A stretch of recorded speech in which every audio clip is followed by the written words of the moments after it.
Hi అందరికీ ముందుగా ఉగాది శుభాకాంక్షలు. మా ఇంట్లో తయారు చేస్తున్నటువంటి ఉగాది పచ్చడి. ఫస్ట్ తీపు, బెల్లంతో తీపి తయారు చేసాము. తీపు, పులుపు, చింతపండు పులుసుతో పులుపు, మామిడికాయ, వేపపూత రెండు మిక్స్ చేయాలి. మిక్స్ చేసిన తర్వాత బాగా కలిపితే మనకి రెండు మిక్స్ అవుతాయి. నెక్స్ట్ మామిడికాయ కలపాలి. మామిడికాయ తర్వాత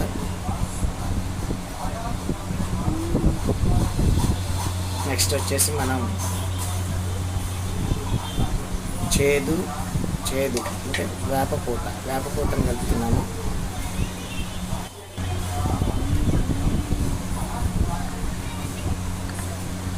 వేపపూత అన్నీ కలిపి మిక్స్ చేయాలి.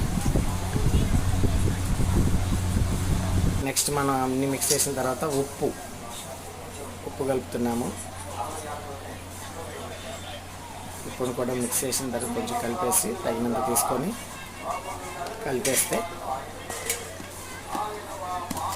కలిపిన తర్వాత నెక్స్ట్ మనం కారం తీసుకుంటున్నాము. కారం తీసుకొని కారాన్ని కూడా కలిపి మిక్స్ చేసేస్తే మనకి ఉగాది పచ్చడి రెడీ అయిపోతుంది అన్నమాట.